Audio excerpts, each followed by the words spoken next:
Hello everyone, तो कैसे हो आप? I Maya Sharma welcome you all at Physics Wallah, जो ब्रांड नहीं इमोशंस है।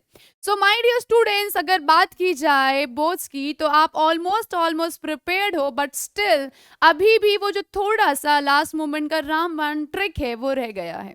सो मोस्ट इंपॉर्टेंट क्वेश्चंस में हम लोग क्या क्या कवर करने वाले हैं, तो आज के सेगमेंट में हम लोग डिस्कस करेंगे कुछ ऐसे क्वेश्चंस जो आपके अपकमिंग बोर्ड के पॉइंट ऑफ व्यू से बहुत ज्यादा इंपॉर्टेंट है या फिर मायने रखता है, राइट है।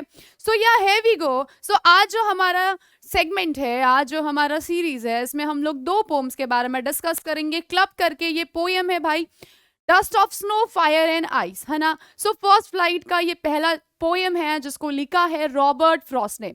आप ध्यान रखिएगा, हमेशा आपको पोएम के साथ पोएट का नाम याद रखना है और चैप्टर के साथ उसके राइटर का या फिर ऑथर का।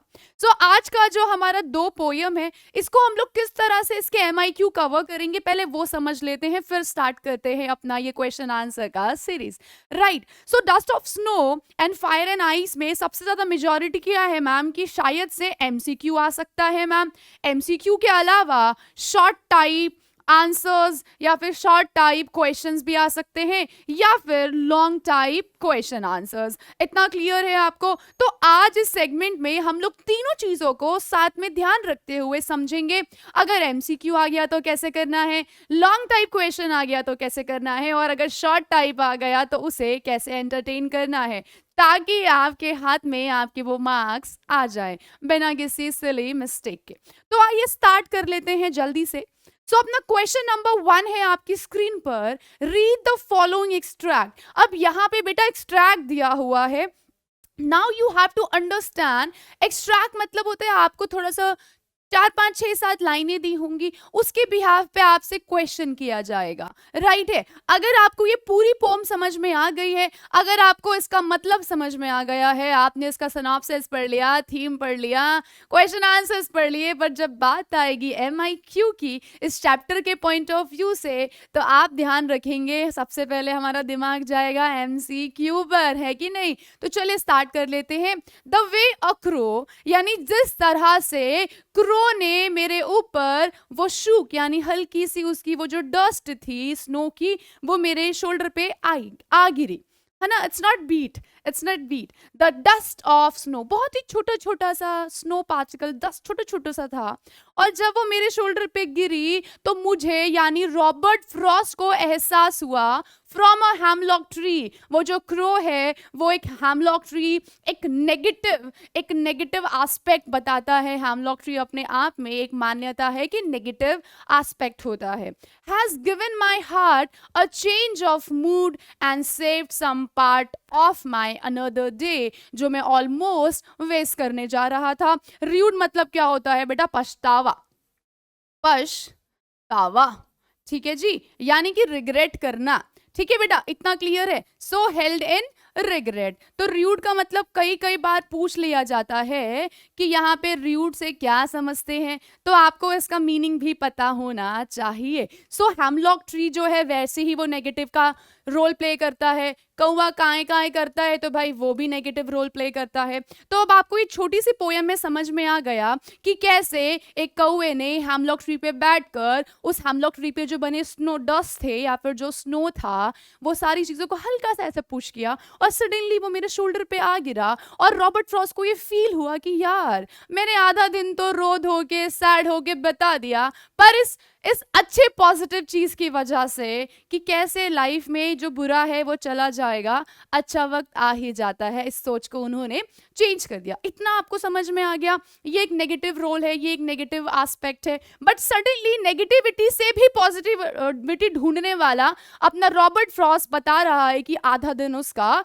सेव हो गया। अब आपने समझ लिया सारा वो जो भी आपका पोम था। अब उसके ऊपर क्वेश्चन बेस्ड आएंगे।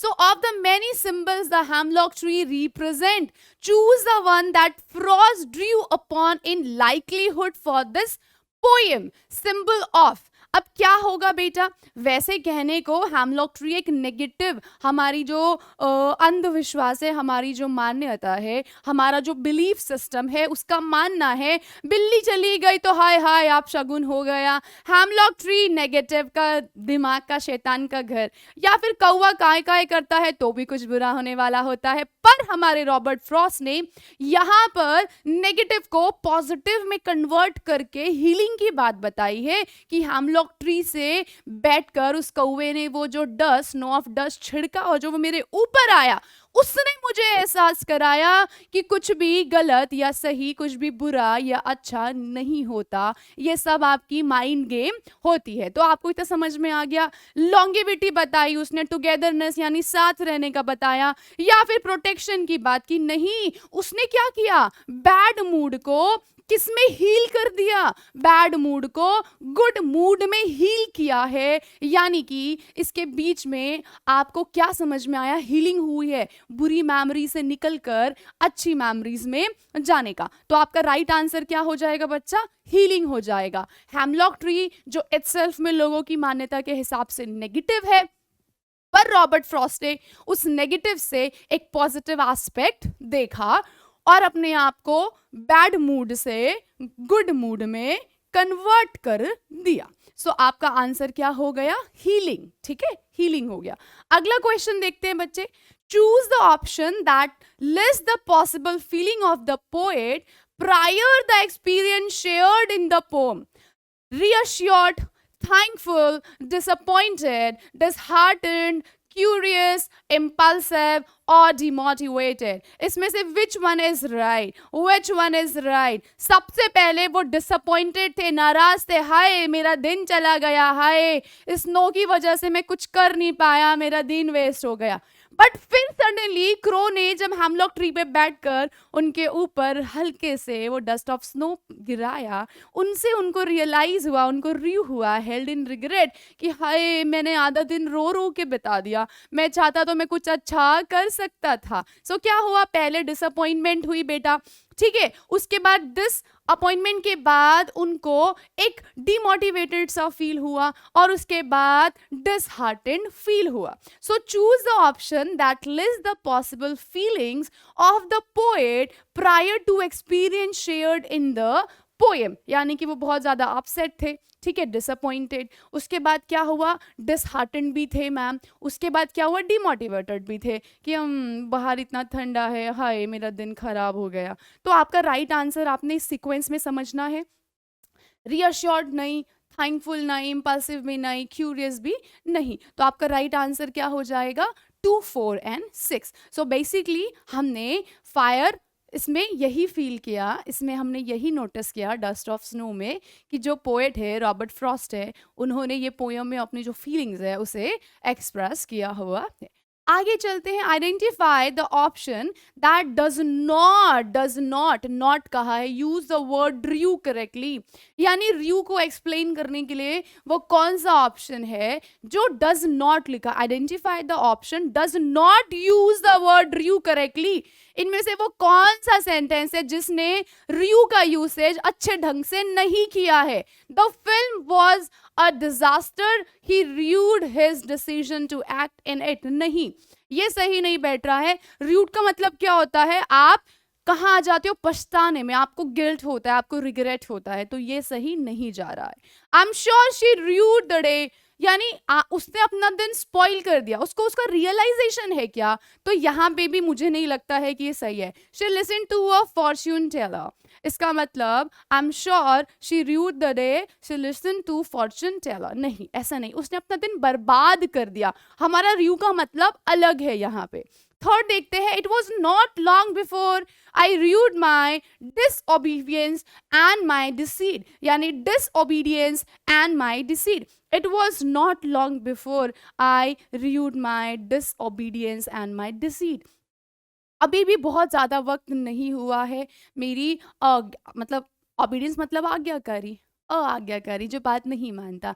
डिसीट मतलब बिट्रेयल, धोखा, ये सारी चीजें, है ना, डिसीट करना। सो दिस इज ऑल अबाउट। तो यहाँ पे भी रयू का मतलब अलग सेंस में यूज हो रहा है, जो हमारा अकॉर्डिंग टू पोयम है वो यूज नहीं हो रहा है। Other finally rue the ones who is dishonest and heartless, यानी कि फाइनली उन लोगों को पछतावा हो रहा है, उनको गिल्ट हो रहा है जिसने डिसऑनेस्टी और जो हार्टलेस है। Other finally review the one who is dishonest and heartless, यानी जो लोग बहुत बुरे हैं, कपटी है, उनको अब रियलाइजेशन हो रहा है, उनको अब रिग्रेट हो रहा है कि उन्होंने किसी अच्छे लोगों का मजाक उड़ाया है या फिर उसको रिग्रेट किया है। सो आई होप इसी 3-4 चीज़ों के साथ आपको समझ में आ गया है कि जो रियू का मतलब है वो यहाँ पे बहुत अलग साउंड कर रहा है। जो हमारे पोयम का कॉन्टेक्स्ट है वो डी वाले में यूज हुआ है। रियू मतलब क्या हो गया था? हेल्ड इन रिग्रेट, आपको पछतावा होना, आपको गिल्ट में डाल देना।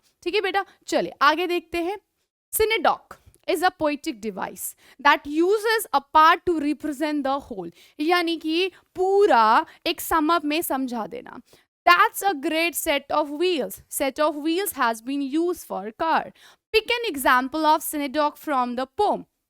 That's a great set of wheels. यहाँ पे सिनेडॉक का मतलब आपको समझना पड़ेगा कि कम शब्दों में सारी बातों को एक्सप्लेन कर देना, सारांश बोलते हैं। छोटी सी बात में समझा जाए तो मैंने कहा Aparna is a this, Aparna is a that, blah blah blah blah. मैंने सिंपल कहा अपर्णा इज ब्रिलियंट गर्ल, आपको समझ में आ गया है ना? सबसे लंबी बात का छोटा सा एक सेंटेंस में जवाब। अब आपको इसमें से वो आंसर ढूंढना है जो कि क्या हुआ, जो इस पॉइंट ऑफ व्यू से पहुंचेगा, सिनेडॉक निकल कर आएगा इस पोएटिक डिवाइस में। तो क्या है? Has given my heart a change of mood, the way a crow shook down on me, the dust of snow from a hemlock tree, and save some part of the day I had rued, जो मैंने already, जिसके लिए, जिस दिन को मैंने गवा दिया उसके लिए मुझे रियलाइजेशन है। तो सिनेडॉक क्या लग रहा है? Overall synopsis, overall sum up क्या आ रहा है कि has given my heart a change of mood, यानी कि एक ऐसा ऑप्शन इस पूरे इंसिडेंट ने रॉबर्ट फ्रॉस्ट का मूड को चेंज करके रख दिया। Has given my heart a change of mood, it's kind of overall sum up. तो ये एक एग्जाम्पल हो गया सिनेडॉक का।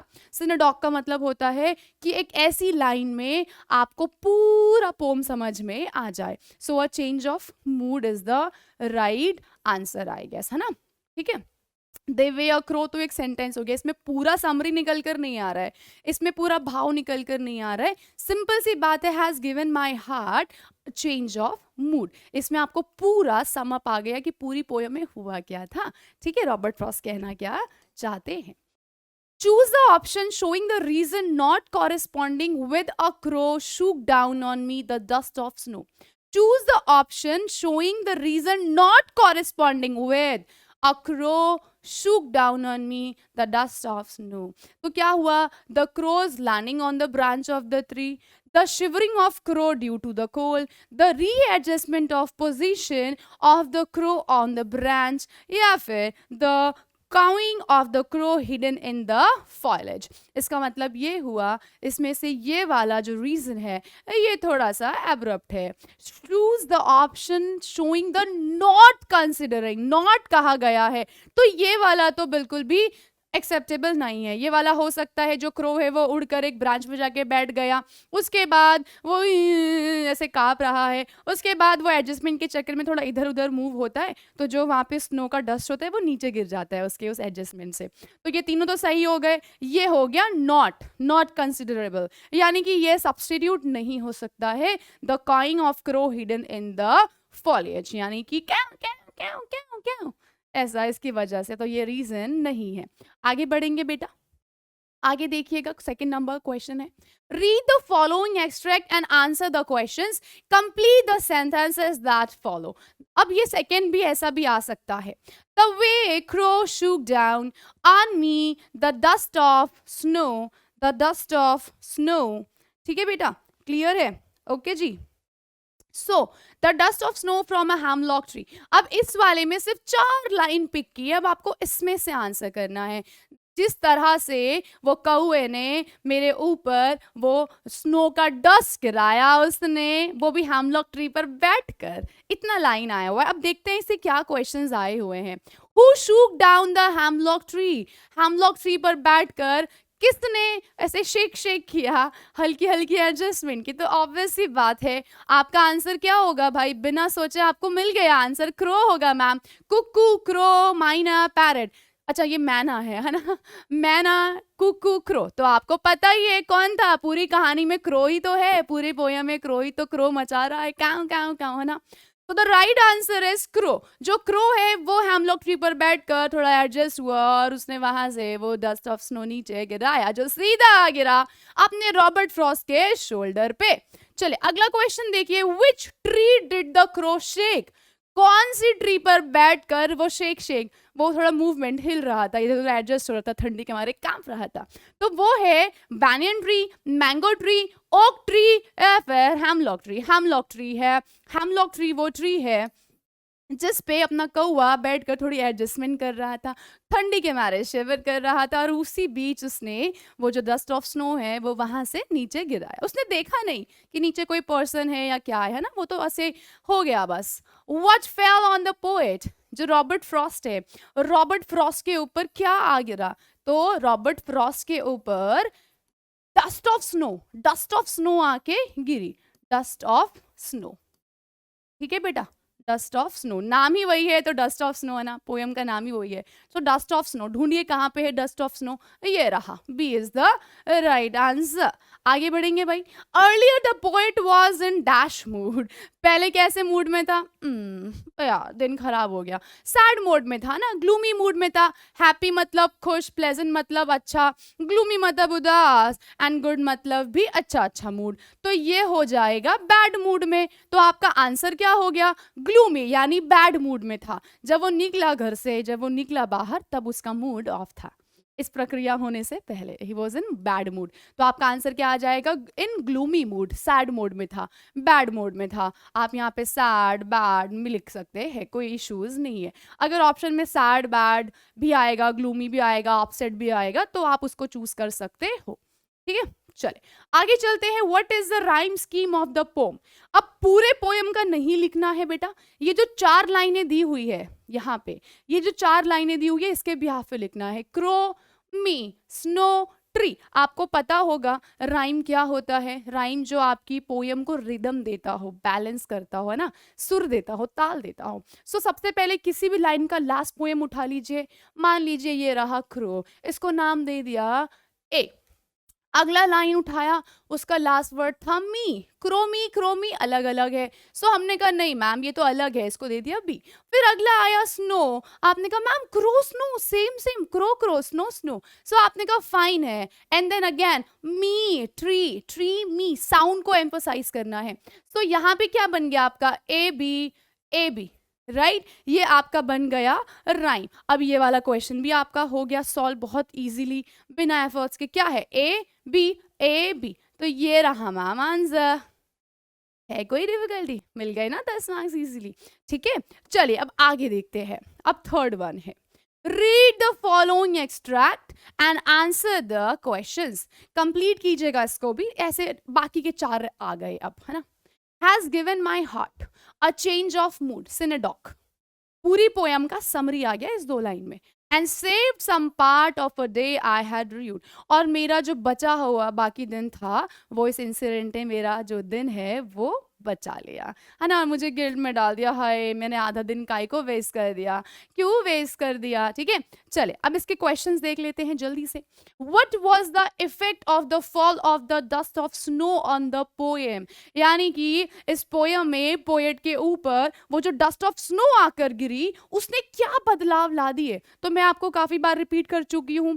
पहले he was in bad mode, उनका बड़ा ही मूड खराब था, बैड मोड में थे। ठीक है, ये इंसिडेंट होने के बाद उनका वो चेंज हुआ, हील हुआ, जो मूड था वो ठीक हुआ और वो हो गया गुड में। ठीक है, क्रो के इस इंसिडेंट के बाद, क्रू के इस इंस्टेंस के बाद उनका जो मूड था वो चेंज हो गया। So it changed his mood. मैंने यहाँ पे कुछ बोला भी नहीं है ना, आपको आपका आंसर मिल गया। सिंपल, उनका जो मूड था वो बैड से गुड में कन्वर्ट हो गया, उनका मूड चेंज हो गया, मजा आ गया, स्वाद आ गया। कई कई बार आपका बहुत मूड ऑफ होता है पर घर पे कुछ एक ऐसी बात हो जाती है कि आपका दिन बन जाता है। तो आपका आंसर हो जाएगा A. Give a rhyming word of crow from the extract. Rhyming word of crow क्या बनेगा? हार्ट बनेगा, रूड बनेगा, हेमलॉक बनेगा, स्नो। हार्ट से कंपेयर कीजिएगा, राइम वर्ड इसके सेम साउंड दिखने वाला कैसा होगा? Crow, crow, o crow. Heart नहीं, रूड नहीं, हेमलॉक नहीं, क्रो स्नो, क्रो स्नो। तो आपका राइट आंसर क्या हो जाएगा? स्नो। अगर आप यहां से फिगर आउट नहीं कर पाएंगे तो अपने यहां प्रोज में चले आइएगा, एक्सट्रैक्ट में चले आइएगा, यहां पे देखिएगा हार्ट, मूड, पार्ट, रूड, यहाँ पे भी नहीं है। अब आपको वापस से याद करना पड़ेगा कि मैम हमने इसे पहले वाले जो पैसेज में किया है वहां पे शायद से बन जाएगा। तो आप साउंड पे प्रोमिनेंट रहिएगा, साउंड पे ध्यान देना है, वर्ड्स पे नहीं, है ना, वर्ड्स पे नहीं। ठीक है बेटा, साउंड पे ध्यान देना है, वर्ड्स पे नहीं। सो दिस इज ऑल अबाउट कि कैसे आप लोग राइम को फाइंड आउट करोगे। ठीक है, चले आगे चलते हैं। What was saved for the poet? क्या बच गया उसका? आधा दिन, some part of the day, है ना। आधा दिन तो वेस्ट हो गया, आधा दिन तो वेस्ट हो गया, आधा दिन बच गया, some part of the day. तो ज्यादा हमें ऑप्शन देखा ही नहीं, पूरा दिन तो नहीं, आधा दिन वेस्ट, फ्यू डेज नहीं, द होल वीक नहीं। तो अपना राइट आंसर क्या हो गया? Some part of the day. आधा दिन वो वेस्ट कर चुका था, आधा दिन उसने सेव कर लिया था। ठीक है, which word is the synonym of feel, remorse और regret hell use in the stanza? यानी कि आपको अपने उस डिसीजन पे गिल्ट होना, पछतावा होना, रियलाइजेशन होना, इसमें से वो कौन सा वर्ड है जो इनका सिनोनिम है, समानार्थी, पर्यायवाची, यानी सेम टाइप ऑफ मीनिंग दे रहा है। चेंज मतलब होता है बदलाव, मूड मतलब होता है आपका मूड, मेरा मूड खराब है, आपका मूड, है ना। सेव्ड मतलब होता है बचा लेना, सिर्फ बचा अपना रूड, जिसका मतलब होता है आपको पछतावा होना, आपको रिग्रेट होना, आपको गिल्ट होना कि हाय मैंने आधा दिन वेस्ट कर दिया। तो आपका राइट आंसर क्या हो जाएगा? Rued. B is the right answer, synonym of regret, feel, remorse, ऐसे। ठीक है, चले आगे देखते हैं। The poet of the poem is. अब ये जो पोम है dust of snow, fire and ice, ये किसने लिखी है? तो कब से मैम आपको बता रहे हैं, रॉबर्ट फ्रॉस्ट को ढूंढो यार, ये रहा रॉबर्ट फ्रॉस्ट। तो आपका राइट आंसर क्या हो जाएगा? रॉबर्ट फ्रॉस्ट इस पोएम के पोएट हैं जिन्होंने ये पोएम लिखी है। ठीक है, चले अगला क्वेश्चन देख लेते हैं। अब ये शॉर्ट आंसर टाइप क्वेश्चंस है। शॉर्ट यानी कि कई कई बार आपको ऐसा होता है कि मैम वन वर्ड में नहीं आ रहा है, थोड़ा सा एलेबोरेट करके बता दीजिए। So dust of snow is one of the Frost most loved poem, यानी जो फ्रॉस्ट है उनके दिल के बहुत करीब है ये पोएम, ये कविता, क्योंकि ये आपको जिंदगी जीने के जो मायने हैं वो बदल के रख देता है। Elaborate why you think this is so. क्या आपको भी लगता है ऐसा होना चाहिए? रॉबर्ट इस पोयम को जो इतनी सराहना करते हैं, इतना पसंद करते हैं, उसके पीछे क्या रीजन है? तो सबसे पहले आपने क्या समझा, अपने माइंड में पॉइंट्स बना लीजिए। पॉइंट नंबर 1, पहले उनका मूड ऑफ था, लाइफ में एक ऐसा इंसिडेंट हुआ जिसने उनका माइंड स्विप कर दिया, उनका चेंज कर दिया, फ्लिप कर दिया कि नहीं यार आधा दिन वेस्ट कर चुका हूं, अब और आधा दिन वेस्ट नहीं करता हूं, इसमें कुछ अच्छा प्रोडक्टिव करता हूं। So Dust of Snow is a beautiful poem written by Robert Frost. It depicts a simple movement, but it is a great significance. The poet is depressed and has lost all hope. He is sitting under a hemlock tree. A small incident changed his sad mood. The poem teaches us that one should never be desperate and hopeless. यानी कि हमको अपनी वो जो hope है, हर अंधेरे के बाद जो सन है वो ऐसे चीर कर बाहर आता है और अपनी रोशनी बिखेर देता है। बिल्कुल उसी तरीके से डस्ट ऑफ स्नो में जो रॉबर्ट फ्रॉस्ट है वो समझाना चाहता है कि दिन भले ही बुरा हो, चाहे आपका दिन जितना गंदा गया हो, कोई तो एक इंसिडेंट होगा जिसको याद कर कर आपका मूड रिफ्रेश हो जाता होगा। आपको लगता है कोई बात नहीं, कल और अच्छे से मेहनत की जाएगी, कल और अच्छे से काम किया जाएगा। सो ये आपके कुछ पॉइंट्स हैं। नंबर 1 देखिए, आपको यहाँ पे प्रॉब्लम पता होनी चाहिए। आप स्टार्ट करेंगे सिंपल से dust of snow, so you can say dust of snow is a beautiful poem. पहले आपने अपनी फर्स्ट एक दो लाइन में बता दिया अकॉर्डिंग टू क्वेश्चन, इसका आप you can say introduction question का, ठीक है। उसके बाद आपने ना समझा, आपने कंक्लूजन से पहले कॉन्सिक्वेंसेस दिए कि ऐसा हुआ वैसा हुआ ऐसा हुआ। सो पहले आपने क्या कर दिया, आपने इंट्रोडक्शन दे दिया, उसके बाद आपने कॉन्सिक्वेंसेस डिस्कस कर लिए, और फिर लास्ट में आपने थोड़ा सा कंक्लूजन दे दिया, ठीक है, कंक्लूजन दे दिया। सो ऐसे करके आप बहुत ही आसानी से आप की पॉइंट्स रख लीजिए, आप की पॉइंट्स को बना लीजिए, कीवर्ड्स को ध्यान में रखिए, ठीक है, हर वर्ड को एज अ कीवर्ड्स फ्रेम कर लीजिए और बहुत इजीली आपकी चीजें हो जाएंगी। इतना क्लियर है बेटा? आई थिंक इसमें आपको कोई प्रॉब्लम कोई डिफिकल्टी नहीं आई है। डस्ट ऑफ स्नो एक बहुत ही ब्यूटीफुल पोएम है जो लिखी गई है रॉबर्ट फ्रॉस्ट के द्वारा। पहले वो हताश, निराश, अपसेट होते हैं, हाय मेरा दिन खराब हो गया, पर उनका कुछ एक ऐसा इंसिडेंट होता है जिससे उनका जो मूड है वो नेगेटिव, वो ग्लूमी से अच्छे में कन्वर्ट हो जाता है और उनको ये समझाता है कि अभी भी देर नहीं हुई है, you can do it, everyone can do it, क्योंकि इम्पॉसिबल खुद से कहता है आई एम पॉसिबल यारो, है ना। तो ये ऐसे करके आपको फ्रेमिंग करना आना चाहिए। देखो यहाँ पे the poet is depressed and has lost all hope, कुछ बहुत रॉकेट साइंस नहीं लगाई है, सिर्फ वही चीजें यहाँ पर डिराइव की है जो आप ऑलरेडी अभी पोएम में समझ कर आए हो। He is sitting under a hemlock tree, वो हेमलॉक ट्री के नीचे बैठे हुए थे। एक छोटा सा इंसिडेंट, वो क्रो हेमलॉक ट्री पे बैठ के एडजस्टमेंट कर रहा था, शेक शेक कर रहा था, सडनली डस्ट ऑफ स्नो उनके शोल्डर पे आके गिरता है, उनको लगता है अरे वाओ अच्छा था, है ना, ऐसे करके और उनका मूड चेंज हो जाता है। बस आप ये कुछ की पॉइंट्स लिख लीजिए। नंबर 1, जैसे कि यहाँ पे कुछ पॉइंट्स थे, ये वाला सिग्निफिकेंस, है ना, एक वर्ड है आप यूज कर सकते हैं, ये की वर्ड आप यूज कर सकते हैं, डिप्रेस्ड वर्ड यूज कर सकते हैं, डेस्परेट वर्ड यूज कर सकते हैं, डिसअपॉइंटेड यूज कर सकते हैं, और ये रहा, दैट्स ऑल। कुछ और ज्यादा आपको करना ही नहीं है। तो आपने कीवर्ड्स को भी ध्यान में रखते हुए आपके पूरे आंसर को प्लॉट कर लिया, ठीक है बेटा, क्लियर है? चलिए डन। अब आगे बढ़ते हैं, अगला क्वेश्चन देख लेते हैं। The poem evokes a sense of black and white, justify. अब क्या हुआ, ब्लैक एंड व्हाइट मतलब नेगेटिव भी और पॉजिटिव भी, ठीक है। यहाँ पे बात की गई है कि कुछ ऐसे लोग होते हैं जो हर वक्त हर पॉजिटिविटी में भी नेगेटिविटी ढूंढते हैं, और एक ऐसे लोगों की बात की गई है जो पॉजिटिविटी में, सॉरी वाइस वर्सा, नेगेटिविटी में पॉजिटिविटी, पॉजिटिविटी में नेगेटिविटी।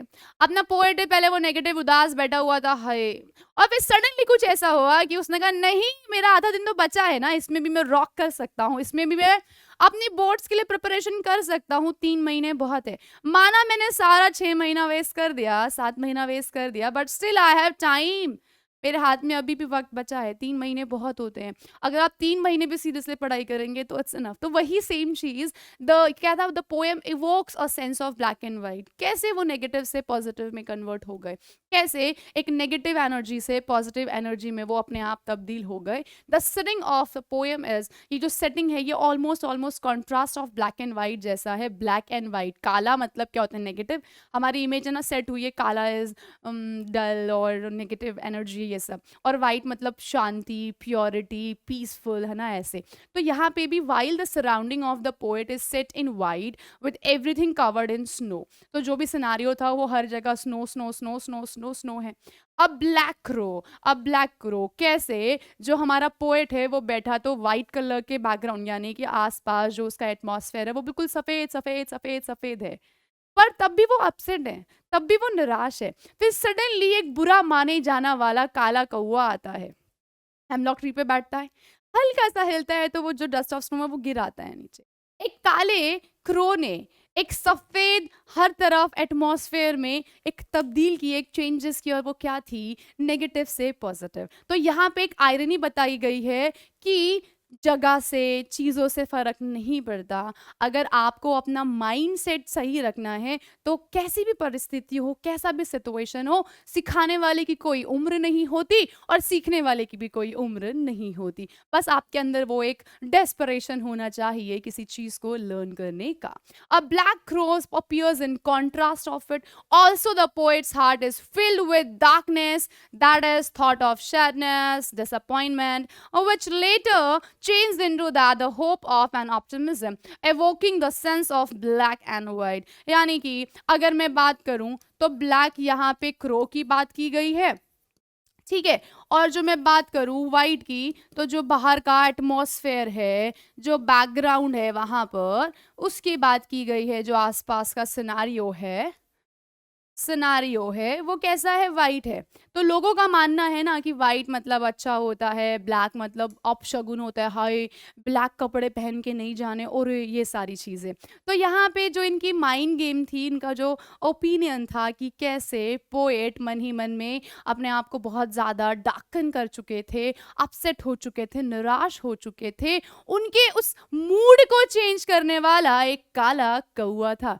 तो आप ऐसे जो सुनी सुनाई बातें हैं, सुपरस्टिशियस थिंग्स हैं, उस पे बिलीव नहीं कर सकते। जब तक आप अपनी माइंड से सेट नहीं करोगे चीज़ों को, तब तक आप चीज़ों को रेक्टिफाई चेंजेस नहीं कर सकते हो। So the setting of the poem is in contrast of black and white, ठीक है। जो ब्लैक है एक्चुअली उसने वाइट का काम किया, और जो वाइट था उसने एक्चुअली ब्लैक का काम किया। तो ऐसे करके while the surrounding of the poet is set in white with everything covered, ठीक है, black crow appears in contrast of it, and also the poet's heart is filled with darkness, thoughts of sadness, disappointment, which later change because of काला कौआ। उनके मन में एक hope I, एक positivity आई। Optimism मतलब होता है बेटा पॉजिटिविटी, पॉजिटिव अप्रोच, ठीक है।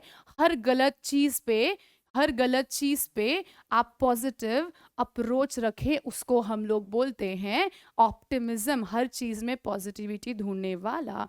और इस चीज से आपको समझ में आ जाता है कि अपने पोएट ने डिफरेंशिएट किया है ब्लैक एंड वाइट से। सो ये सारी चीजें आपको याद रखनी है। अगला देख लेते हैं, the crow and the hemlock tree are usually used as negative references in literature. हमारी दादी नानियाँ कहती थी अरे काला कौवा काँव काँव कर रहा है, कुछ अपशगुन होने वाला है, ओ माय गॉड।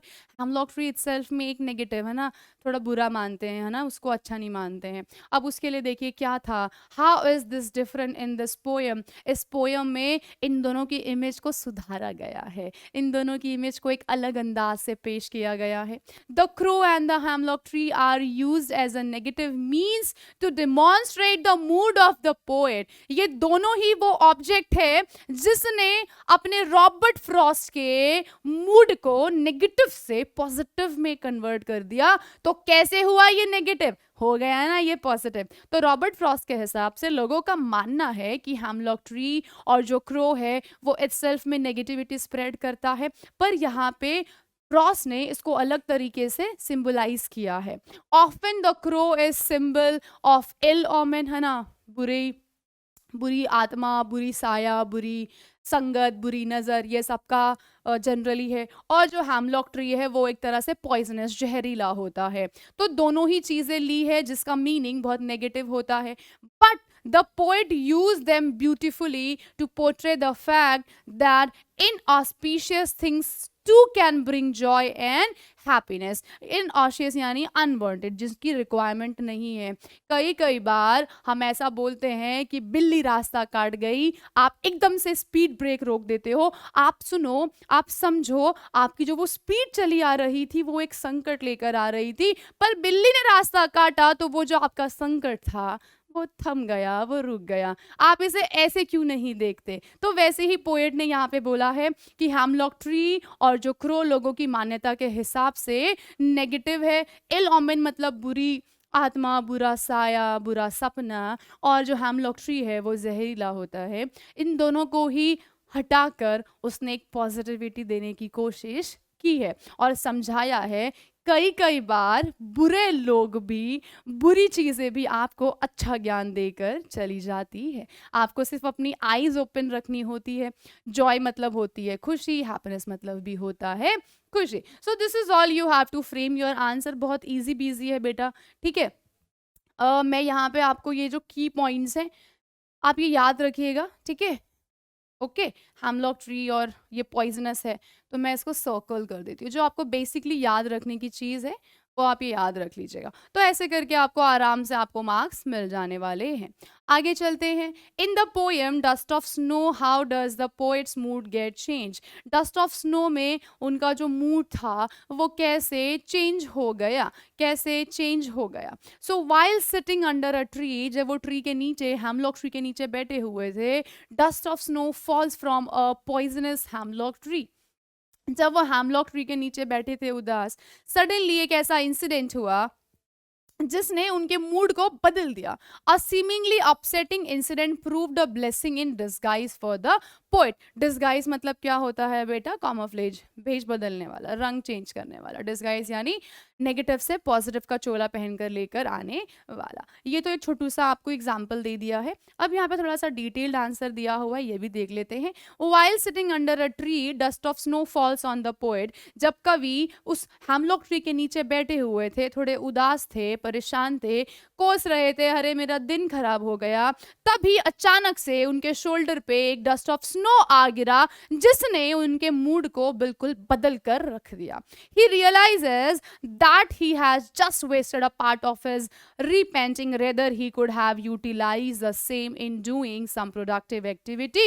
वो कहते हैं मैंने अपना आधा दिन तो ऐसे ही गवा दिया, आधा दिन तो वेस्ट कर दिया, अब मैं और आधा दिन वेस्ट नहीं करना चाहता हूँ। मुझे ऐसा लगता है कि मुझे कुछ प्रोडक्टिव काम कर लेना चाहिए और आधा दिन फिर भी मेरा बच गया। तो ऐसे उनका जो मूड है वो चेंज हो जाता है और वो नेगेटिव से पॉजिटिव में कन्वर्ट हो जाता है।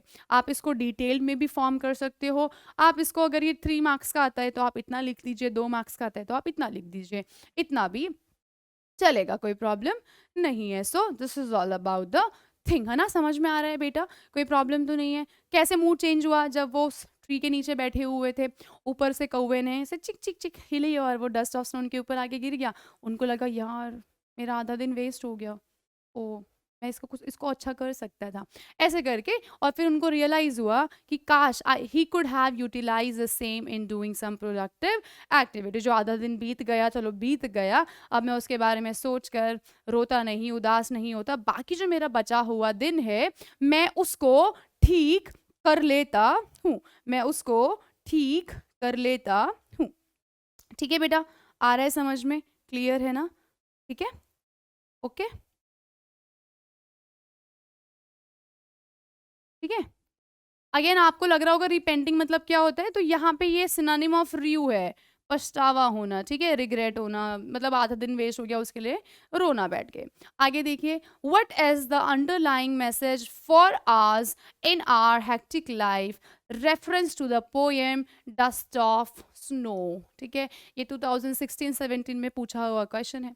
With reference to the poem Dust of Snow, the underlying message for us in our hectic life is that we should enjoy nature to the utmost and we should have a positive outlook even towards simple acts because they can lead to the learning of greater lesson of enjoying life. मान लीजिए हर दिन अच्छा नहीं होता, हर दिन खुशियों से भरा नहीं होता, कई बार कोई दिन बहुत बुरा जाता है, पर आप उसके ऊपर बैठकर बाकी के जो दिन हैं उनको खराब मत कीजिए, फिर से उठिए, फिर से तैयारी में लग जाइए। शायद वो जो बुरा हुआ उससे सीख कर आप कुछ बहुत अच्छा अचीव कर पाए, क्योंकि फेलियर भी उतना ही जरूरी है जितना सक्सेस पाने की वो किक आपके अंदर होनी जरूरी है। गिरेंगे नहीं तो सीखेंगे कैसे संभलना। अगर सिर्फ संभलते चले गए तो कभी आप ये नहीं जान पाओगे कि गिरकर उठने वाले को ही बाजीगर कहते हैं, है कि नहीं?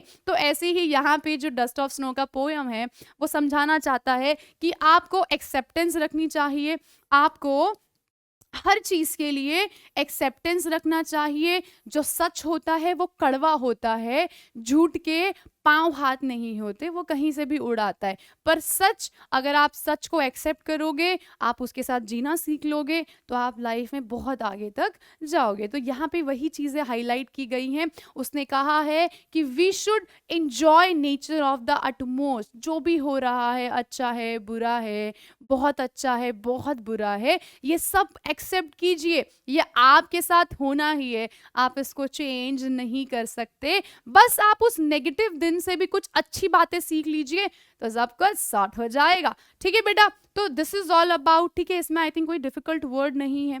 नेचर टू द अटमोस्ट यानी ऑलमोस्ट है ना, completely. We should have positive outlook, हमारे पास हमेशा वो पॉजिटिव एस्पेक्ट होना चाहिए, हमें पॉजिटिव एस्पेक्ट रखना चाहिए।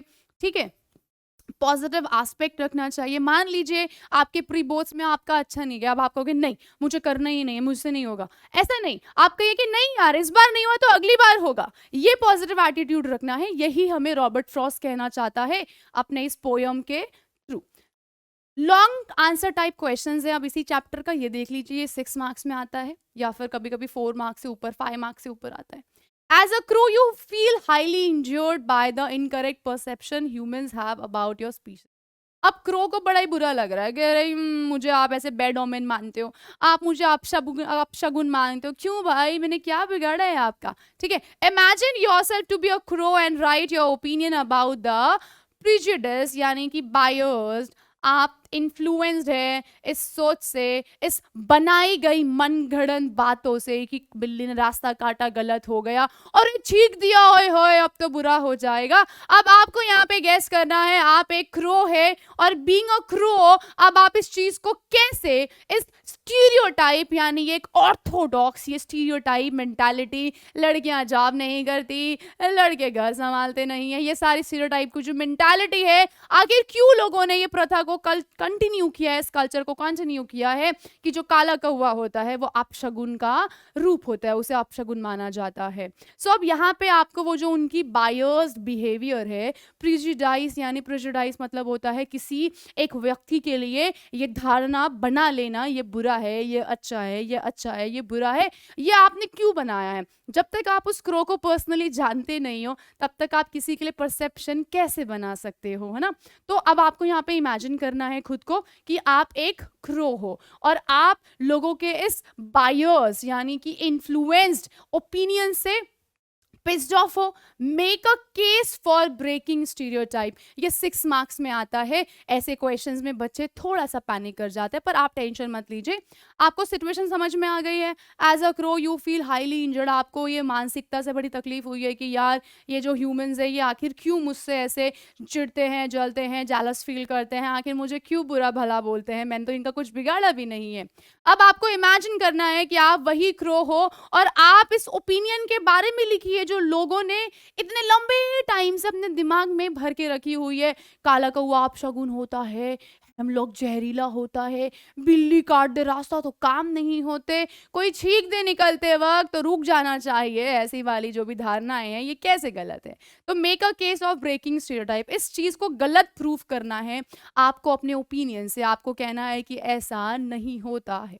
सॉल्यूशन देखिएगा, it is really bad to have a wrong perception, किसी चीज के लिए गलत धारणा, परसेप्शन मतलब किसी के लिए धारणा बोलते हैं, किसी के लिए एक माइंड फ्रेम बना लेना। For anyone B it any bird any animal, हम किसी जानवर के लिए जो ये गलत शलत सोच के बैठ जाते हैं और ये बिल्ली घर पे रहती है तो बुरा बुरा होता है, कोई डॉग की डेथ हो गई तो कुछ अपशगुन होने वाला है, कुछ गलत होने वाला है, रात को डॉगी कर रहे तो कुछ गलत होने वाला है, ऐसे तरह की जो सोच है, जो परसेप्शन है, जो मेंटालिटी है, ये बहुत ही गलत है। But whenever we differentiable between such pieces like me, but जब बात होती है किसी के साथ डिफरेंशिएट यानी कि मुझे कुत्ते बिल्ली इन सबसे अलग रखने की, तो यार between such pieces like me तो they are differentiated by the qualities like colour. तो जब बात होती है मेरे जैसे कौवे की, जो आप अभी यहाँ पे इमेजिन करना है, तो ये लोग मुझे कलर से जज करते हैं। माना कि मेरा कलर काला है, मैं पूरा डार्क हूँ, इसका मतलब ये नहीं कि मैं बुरा हूँ या मैं तुम्हारा अपशगुन करना चाहता हूँ। यार मेरे कलर का क्या दोष है, they are differentiated by qualities like colour, voice and the work allotted to them. Caw caw caw caw caw करते हैं, उनकी आवाजें बड़ी ऐसी शार्प सी होती है, चुभने वाली होती है। But as a crow, I really feel very sad by this partiality. ये तो एक तरह का भेदभाव है, ये एक तरह का भेदभाव है और ये मुझे पसंद नहीं आ रहा है। Black is just a color, even it has its own significance. जो काला बोल के चिढ़ाया जाता है, रेसिज्म बन जाते हैं, रेसिस्ट चलती है, वाइट पीपल ब्लैक पीपल करके डिफरेंशिएट किया जाता है। भाइयों, वो तो सिर्फ एक कलर है, उससे आप किसी की आइडेंटिफिकेशन को चेंज नहीं कर सकते, आप उससे किसी की आइडेंटिफिकेशन को गो थ्रू नहीं कर सकते। अगर कोई बंदा काला है तो क्या वो अच्छा नहीं? क्या कृष्णा काले नहीं थे? है ना? तो बस वैसा ही। तो यहाँ पे एक माइंडसेट है कि यहाँ पे बताया हुआ है आपको कि जो ब्लैक कलर है वो ज़रूरी नहीं कि वो बुरा ही बताए, और जो सफ़ेद कलर है ज़रूरी नहीं कि वो अच्छा ही हो। अक्सर सफ़ेद दिखने वाले लोग यानी गोरे दिखने वाले लोगों का मन भी काला होता है, कपटी होता है, और अक्सर काले दिखने वाले का लोगों का जो दिल है वो बहुत साफ और बहुत क्लीन होता है। तो ये धारणा रखना, ये परसेप्शन बना के रखना कि काला कौवा बुरा होता है, काला कौवा अपशगुन होता है, प्लीज ऐसा मत कीजिए। ऐसा वो यहाँ पे बता रहा है। वो सिर्फ एक कलर है, भगवान का दिया हुआ कलर है, वो उसने अपनी चॉइस से चूज नहीं किया है। हर पर्सन का अपना कलर होता है। Only on this basis of color, one cannot call me symbol of misfortune or bad luck. सिर्फ मेरे काले होने से, मेरा जो रंग काला है, that doesn't mean कि मैं अनलकी हूँ या फिर आपके लिए बैड लक लेकर आया हूँ।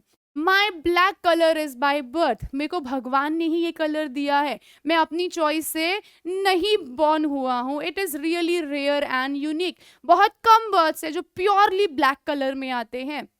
We crows are meant to be most obedient and kind birds. हम जो कौवे होते हैं, हमारा जो कौवा का पूरा कैटेगरी है, हम लोग बहुत ही आज्ञाकारी होते हैं, हम लोग बहुत ही ज़्यादा आज्ञाकारी होते हैं और बड़े ही स्वीट होते हैं, बड़े ही काइंड होते हैं, प्यारे होते हैं, भोले होते हैं। So I think colour is not the only point to be differentiated. यानी जो आपकी ये मानसिकता है, आपकी जो ये धारणा है कि वो काला दिखता है, गंदा होगा, बदसूरत होगा, बुरा होगा, इसको चेंज कीजिए। कलर के रंग पे आप किसी की आइडेंटिफिकेशन को जज नहीं कर सकते। ठीक है बेटा। Think tank order the crew to consume the vitamins enable them to decode the information. ठीक है, शायद से ये गलत से यहाँ पे आ गया है। तो दिस इज ऑल अबाउट। ठीक है बेटा, तो यहाँ तक ऐसे उसने अपनी बात को प्रूव कर दिया है। अब आगे चलते हैं, अगला क्वेश्चन देखते हैं। A simple movement proves to be very significant and saves the rest of the day of the poet from being wasted. Explain on the basis of the poem Dust of Snow.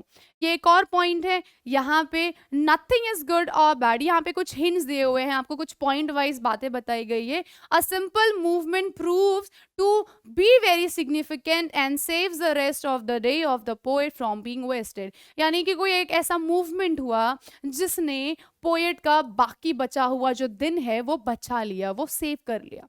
So nothing is good or bad, only our thinking makes it so. कुछ भी गलत, कुछ भी सही, कुछ भी अच्छा, कुछ भी बुरा नहीं होता। यहाँ से जो भी चीज़ें चल रही है वही किसी चीज़ को खूबसूरत या फिर किसी चीज़ को बुरी बनाती है। आपको पता है जो कमल है, जो लोटस है, लोटस वो दिखने में कितना ब्यूटीफुल होता है, पर खिलता कहाँ है? कीचड़ में। लोग सराहना करते हैं ना उसकी, लोटस की, वाह लोटस लोटस एवरीवेयर, पर वो उगता कहाँ है? कीचड़ में। तो ये एक सबसे बेस्ट एग्जाम्पल था कि सिचुएशन, बैकग्राउंड, एटमॉस्फेयर, ये सारी चीज़ों में जिसको ग्रो होना होता है ना, वो खिल ही जाता है लोटस की तरह। ठीक है, अगला देखिए, best things in life are free. जो भी चीज़ें अच्छी हैं उसकी हमेशा से हम लोग कद्र नहीं करते। Best things in life are free. आपकी जो भी बहुत अच्छी चीज़ें हैं वो हमेशा आपको फ्रीली मिल जाया करेंगी। Life is full of problems, we should solve them rather than sitting and regretting. जिंदगी है तो प्रॉब्लम भी होगी, तो प्रॉब्लम है प्रॉब्लम है प्रॉब्लम है बोलकर बैठने से अच्छा है कि आप उसके सॉल्यूशंस पे काम करना शुरू करें। A problem a problem a problem, instead of doing that you have to find the solution of that. आप उसका सॉल्यूशन ढूंढिए। Sometimes unimportant things change the meaning of life. कई बार आप ना जिस व्यक्ति को जानते भी नहीं हैं उसको देखकर आप बहुत खुशी से अपनी वो जो चीज़ें हैं नेगेटिव वाली उसको पॉजिटिव में चेंज कर देते हैं। मान लीजिए आप रास्ते से चल रहे थे, आपने देखा एक पर्सन है जो एक चेयर पे चल रहे हैं, व्हील चेयर पे, आपको लगा वाओ आई एम ब्लेस्ड, मेरे पास पैर है चलने के लिए, यार I am too much lucky. कैसे चेंज हुआ ना, और वो व्यक्ति को तो आप जानते भी नहीं थे। कई बार आप ऐसे मार्केट जा रहे होते हैं, वहां पे कुछ बच्चे जो हैं वो बेगिंग कर रहे होते हैं, कुछ सेल कर रहे होते हैं, उनको देख के आपको ब्लेस्ड फील होता है कि आप उनकी जगह पे नहीं है। ये भी आपका मूड चेंज कर सकता है। So life is a lesson taught by the crow and the hemlock on how to take adverse season in the stride and work for better life. मौके, हालात, परिस्थितियां हमेशा खराब, बुरी, अच्छी, वर्स, बदतर हो सकती है, पर उसमें भी ग्रो करने का जो टैलेंट है वो आपको अपने अंदर से ही लाना पड़ेगा, वो अपने दिमाग से ही चेंज करना पड़ेगा। सो this is all about the point wise. अब इसको हमने डिटेल में भी किया, एक बार आप डिटेल में चेक कर लीजिए। अगर आपको 6 नंबर चाहिए तो you have to write according to this. The poet Robert Frost tries to convey that even simple and ordinary indicates have a great significance in our life. छोटी छोटी बातें भी लाइफ में बहुत सारी चीजें ले आती है, बदलाव ले आती है। Nothing is good, nothing is bad, कुछ भी गलत और सही नहीं होता। इट्स ऑल अबाउट नजरिया, एटीट्यूड। नजरिया बदलिए और नज़ारे बदलते दिखेंगे आपको। अगर आप अब नेगेटिव में भी अच्छा देखोगे तो अच्छा ही लगेगा। और मतलब कुछ लोग होते हैं पेसिमिस्ट जो नेगेटिविटी देखते रहते हैं, अच्छे में भी नेगेटिविटी, उस तरह के लोगों का फिर हम क्या कर सकते हैं, है कि नहीं? उनका तो फिर उनका माइंड चेंज करना पड़ेगा। Nothing is good, nothing is bad, it's only our thinking that make it so. हमारी मानसिकता ही हमको अच्छा और बुरा फील कराती है। आप मान लीजिए आप बहुत ब्यूटीफुल है, आप बहुत अच्छे हैं, आप बहुत इंटेलिजेंट है, ट्रस्ट मी उस दिन के बाद से आप अपने आप को ब्यूटीफुल इंटेलिजेंट ही लगेंगे। पर अगर आपने मान लिया I am dull, I am पतली, I am Mori, I am this, I am that, उसके बाद से आपको कोई दुनिया की ताकत उस माइंडसेट से बाहर नहीं निकल पाएगी जब तक आप खुद अपने आप को ब्यूटीफुल इंटेलिजेंट नहीं समझना चालू कर दोगे। तो ये सारी जो उपज है ये आपके दिमाग की बनाई हुई है। आप दिमाग से, ऐसा होता है ना, देयर इज अ डायलॉग, मन के जीते जीत है, मन के हारे हार। आप पेपर में बैठने से पहले ही सोचोगे कि डिफिकल्ट आएगा, नहीं हो पाएगा, तो आई डोंट थिंक सो कोई भी हेल्प कर सकता है। तो आपको आपका माइंडसेट बहुत स्ट्रांग रखना है। Best things in life are free of cost. कुछ चीजें हमेशा फ्रीली मिलती हैं, ज्ञान, अच्छे लोग, अच्छे नेचर, अच्छा बिहेवियर, बस आपको नजरिया बदलने की जरूरत होती है। जिंदगी क्या है, फुल ऑफ ऑब्स्टिकल्स है। आज ये प्रॉब्लम हो गई, कल दिस हो गया, कल कोई छोड़ के जा रहा है, आज कुछ इश्यूज हो गए, कल पेपर छूट गया, मार्क्स नहीं आए, लाइट चली गई, पेरेंट्स कहीं बाहर चले गए, सपोर्ट नहीं मिल रहा, ना जाने क्या क्या क्या क्या। पर इन सिचुएशंस को भी आपको डील करके अपनी जो सिचुएशंस है उसको ठीक करना है। We should try to solve. आप उन प्रॉब्लम्स को बैठकर रोने से बेटर है आप उसको कैसे बेहतर बना सकते हैं उस पे काम कीजिए। Sometimes even the unimportant things change the meaning of life. कई कई बार अनवांटेड चीजें भी आपकी जो जिंदगी के मीनिंग है उसको बदल देता है। A simple action of a crow who shook off the dust of snow on the poet taught him a great lesson. The poet realized that he had wasted his day in repenting. Again, repenting का मतलब क्या है बेटा? Held in regret, पछतावा। ठीक है, पछतावा होना कि मेरा टाइम जा चुका है। Rather than doing some useful activity, he understood how to take adverse season and strive work and for better life। जो बुरा हो चुका है आप उसको चेंज नहीं कर सकते, पर आप आने वाले टाइम में और बेहतरीन करने के लिए अपने आप को प्रिपेयर कर सकते हो। सो this is all about the detailed answer of this question, जिसमें आपके पास ये पॉइंट्स आ गए थे। आपने इन पॉइंट्स के बिहाफ पे थोड़ा सा ट्रांसफॉर्मेशन किया, थोड़े से चेंजेस लाए और फिर आपने ये आंसर यहाँ पे बना दिया। आप इसको बोल सकते हो, आप ऐसे भी लिख सकते हो, आप इसको डिटेल्ड में भी लिख सकते हो। It's all up to you. ठीक है बेटा, चलिए आई होप इतना क्लियर है आपको। अब ये है अगला, फायर ऑफ आइस का है, जल्दी से इसको भी कर लेते हैं। Read the following extract and answer the questions, complete the sentence that follows. Some say the world will end in fire, some say in ice from what I have tasted of desire.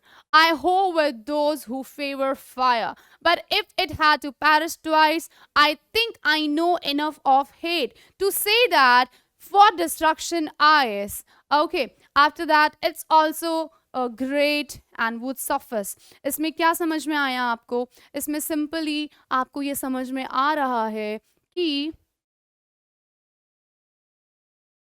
Right, after that we have another poem that is called fire and ice. अब इसमें आपको ये पूरा stanza यहाँ पे given है extract के form पे. अब आपको समझना है कि कई कई बार क्या होगा, इसमें से फर्स्ट 4 लाइनें दी जाएंगी, फिर उसकी अगली 4 लाइनें. You have to be little bit conscious कि यार कहाँ से दिया हुआ है. पूरा पोएम आपको समझ में आना चाहिए. सम से द वर्ल्ड विल, कुछ लोगों का मानना है कि जो ये दुनिया है, ये जो धरती है, ये जो अर्थ है, ये जो ब्रह्मांड है, ये फायर आग में जलकर खत्म हो जाएगी. कुछ कहते हैं आइस में. Some says fire, some says ice. So मैं दोनों को ही अग्री करता हूँ. From what I have tasted of desire, I hold with those who favor fire. तो जहां तक मेरा अनुमान है, जहां तक मुझे लगता है, मैंने जो एक्सपीरियंस किया है, उसके हिसाब से ये जो पूरी दुनिया है वो आग में तबाह हो जाएगी. But if it had Paris twice, पर अगर 2 बार डिस्ट्रॉय होने की बात होगी तो मुझे लगता है पहली तो फायर के साथ, दूसरी घृणा के साथ. हेट मतलब क्या है? नफरत. यानी कि घृणा और नफरत. मुझे लगता है, पोएट को लगता है, रॉबर्ट फ्रॉस्ट को लगता है, अगर ये दुनिया तबाह होगी तो पहला कारण होगा फायर, आग में लिपट कर. और दूसरा अगर रीजन माना जाए इस पूरा पेरिस का डिस्ट्रॉय होने का, तो वो है नफरत जो लोगों ने एक दूसरे के लिए पाल कर रखी हुई है. To say that for destruction ice it also great and would suffice, यानी इनफ. ठीक है, तो ये पोएम है जो आपने काफी बार पढ़ ली है. बहुत ही मीनिंगफुल पोएम है कि लोगों का मानना है, कुछ लोगों का मानना है ये जो दुनिया है ये आग में जल के राख हो जाएगी, मर जाएगी, खत्म हो जाएगी, बिल्कुल टाटा बाय बाय. कुछ लोगों का ओपिनियन है कि जो ये पूरा वर्ल्ड है, ये जो पूरा ब्रह्मांड है, ये जो पूरा एरा है, ये जो पूरा युग है, ये आग में जल के राख हो जाएगा. तो मैं दोनों को ही अग्री करता हूं, पर अकॉर्डिंग टू मी मेरा ये मानना है कि जो ये वर्ल्ड है ये जब पैरिश होगा, डिस्ट्रॉय होगा, तो ये आग में ही जलकर राख हो जाएगा. सेकंड, अगर लोग कहते हैं कि एक और रीजन हुआ, अगर 2 बार डिस्ट्रॉय होना हुआ, तो मुझे लगता है फायर के बाद जो दूसरी चीज होगी, बहुत ज्यादा हेट्रेड, बहुत ज्यादा नफरत है लोगों को मन के अंदर, वो भी हमारे वर्ल्ड को तबाह कर सकती है. और ये सबसे बड़ा रीजन बन सकता है. To say that for destruction ice, और जिन लोगों का मानना है कि अपनी जो ये दुनिया है वो आइस में यानी फ्रीज होकर डिस्ट्रॉय हो जाएगी, तो मुझे लगता है ये भी सही है. यानी पूरा जो गेम है वो fire and ice and hate, ये 1, ये 2 और ये 3 बेसिक मंत्रास हैं इसके अंदर जो आपको लर्न करनी है. कुछ लोगों का कहना है अपनी जो वर्ल्ड है वो आग में जलकर खत्म हो जाएगी, कुछ कहते हैं आइस में. मैं दोनों को ही अग्री करता हूँ. अकॉर्डिंग टू मेरा एक्सपीरियंस, अकॉर्डिंग टू मी, मेरे हिसाब से मेरा ये मानना है कि ये पूरी दुनिया जलकर राख हो जाएगी.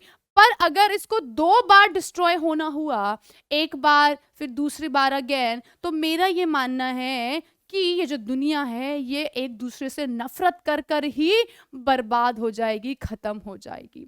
To say that for destruction ice is also great and would suffice, पर ये भी कह सकते हैं जो लोगों का ये मानना है कि ये आइस यानी कि बर्फ जैसी कठोर, मतलब नेगेटिव, कठोर, रूड, रिजिड, सेल्फिश, इसमें भी खात्मा हो सकता है. ये दोनों चीजें ही सफिशिएंट है. ठीक है, चलिए आगे देखते हैं question. Choose a correct statement about the given poem. Fire and ice are images. They help the reader visualize the power of nature over men. नहीं, ये बात नहीं है. Fire and ice are symbols not of natural disaster but humanity's abilities to create disaster of its own. आपस में जो इनकी नफरत है, हेट्रेड है, घृणा है, मैं अच्छा, तू बुरा, यही इन दोनों को आपस में लड़ा कर डिस्ट्रॉय कर देगी, जैसे महाभारत में हुआ था. Fire ice are elements not of nature but man made. नहीं, ये तो गलत है भाई. Fire and ice are agents. They change the thinking of mankind from negative to positive and bring harmony. ये भी गलत है. तो यहाँ पे आपका बी राइट आंसर हो जाएगा. जो फायर और आग है वो एक तरह का सिंबल है जो नेचुरल डिजास्टर तो नहीं इंडिकेट करता है, नेचुरली नहीं बोला गया है. फायर मतलब एक दूसरे के लिए जहर, आग, नफरत, किसी के लिए गुस्सा प्रकट करना। एंड आइस मतलब बहुत कठोर, rude behaviour, rigid behaviour, stiff behaviour. ये सारी चीजें उनको बता रही है कि इंसान ऐसे ही एक दूसरे से लड़कर, झगड़कर, नफरत कर कर स्वाहा हो जाएगा। तो ये अपना एक आंसर यहाँ पे राइट हो जाता है। आगे देखिएगा, select the option that correctly classify the connotations for fire in ice and suggested in the poem. तो क्या हुआ, यहाँ पे आपको ढूंढना है meaning of same same fire and ice के बारे में। तो क्या हो सकता है, देखिए, rage, violence, indifference, hate and greed. So number 1 fire is 3, 4, fire के लिए 3 एंड 4 वर्ड यूज किया है तो गलत है। इनडिफरेंस नहीं है, हेट भी नहीं है। आइस के लिए 1 2 4, ये भी इनकरेक्ट है। रेज मतलब गुस्सा होता है, वायलेंस मतलब अहिंसा होता है, एंड ग्रीड मतलब लालच होता है। तो आई थिंक ये सुटेबल नहीं है। आगे चलते हैं, फायर के लिए सेकेंड वर्ड यूज किया है हिंसा, एंड ग्रीड लालच, तो फायर के लिए ये भी नहीं बताया गया है। आइस के लिए रेज यानी गुस्सा, इनडिफरेंस यानी कि different different mindsets, and the 4 is hatred, नहीं ये भी नहीं है।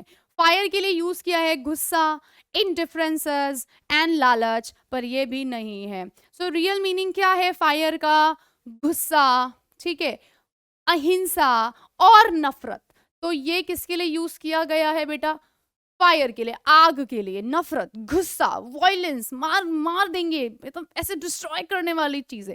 और आइस के लिए क्या किया गया है? पार्शियल, इनडिफरेंस और ग्रीड, लालच, है ना। मैं लूंगा, मेरा ज्यादा है, मेरे मार्क्स अच्छे हैं, मैं बेस्ट हूँ, मैं बहुत अच्छा हूँ, I am the best, I am the superior, इस तरह की मेंटालिटी उनको डिस्ट्रॉय करने के लिए इनफ है। सो आपका राइट मीनिंग क्या आ जाएगा? अगर मीनिंग वाइज बात की जाएगी तो फायर चला जाएगा गुस्से में, अहिंसा में, तड़कता भड़कता आग, गुस्सा, नफरत होती है ना, तो ऐसे आपने समझ लिया आग। और फायर के बाद जब आइस की बात करेंगे तो बहुत चिल्ड होता है ना, कोल्ड होता है, बहुत लालची होता है ना, और फ्रीज हो जाऊं, और फ्रीज हो जाऊं, है ना, ऐसे करके। So that's all about the connotations of this. तो आप ये इजीली कर लीजिएगा।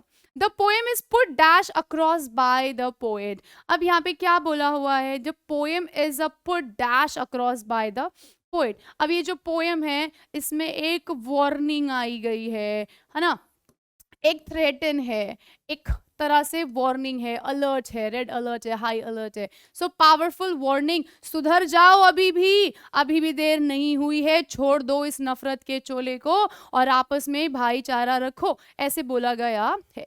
The poet uses the phrasal verb hold with. तो यहाँ पे होल्ड विद एक फ्रेजेस यूज किया गया है।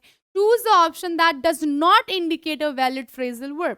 इसमें से वो कौन सा ऑप्शन है जो बिल्कुल सही नहीं जा रहा है? Hold with. सो क्या है? ऑप्शन नंबर 1 है hold of, hold back, hold on, hold into. इसमें से वो कौन सी चीज है जो सही नहीं जा रही है?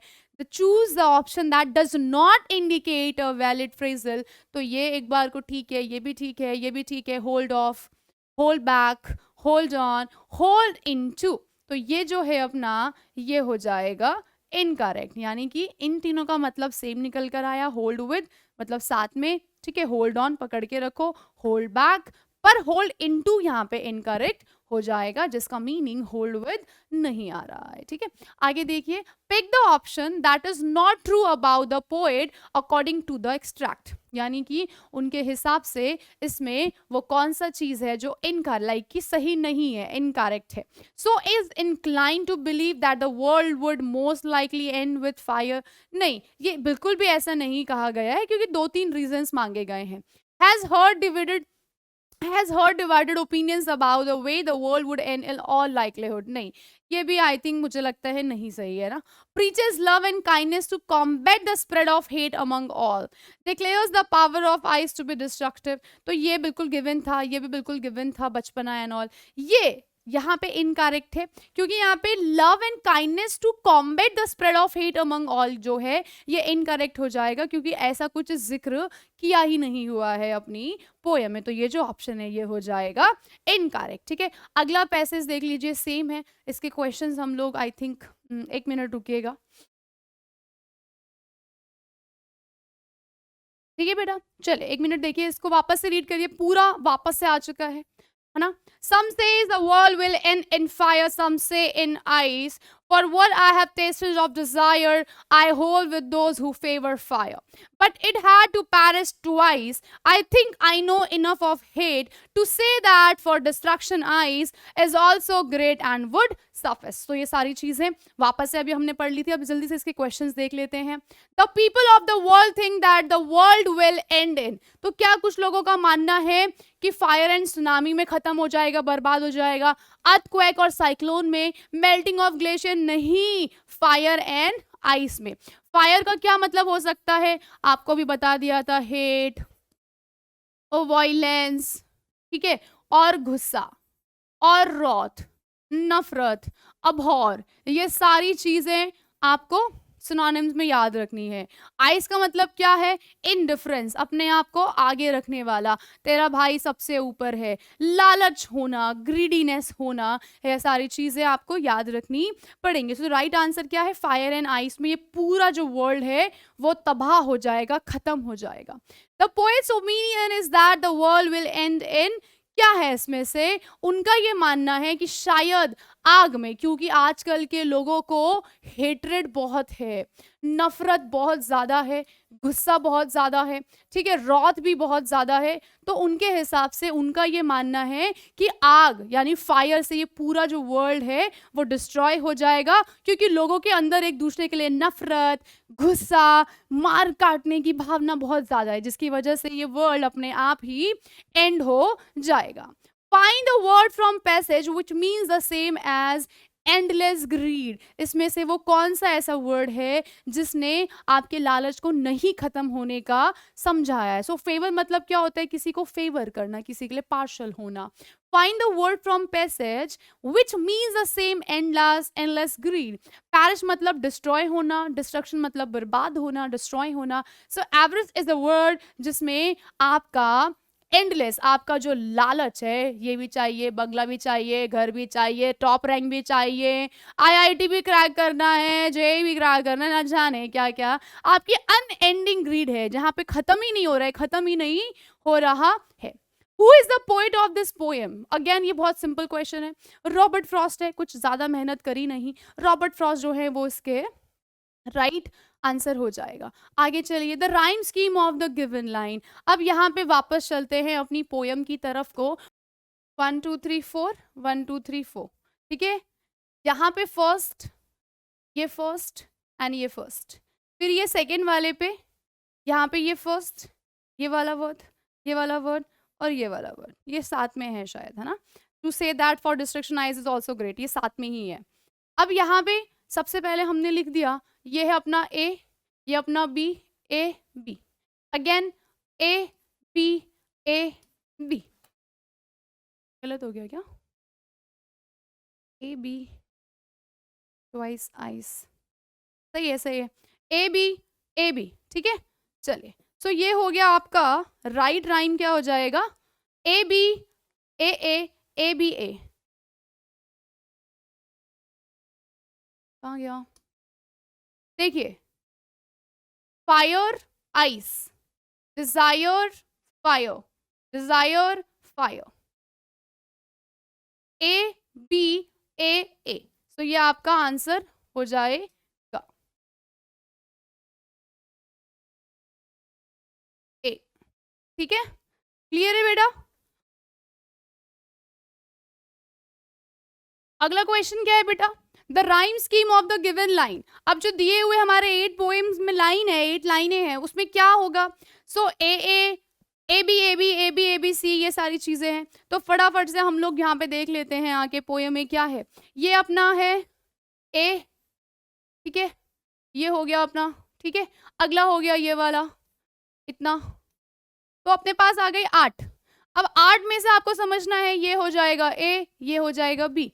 फायर आइस अलग, डिजायर क्या हो जाएगा, again fire desire, and fire तो कॉमन हो गया. तो यहाँ पे क्या निकल कर आ गया, ए बी ए.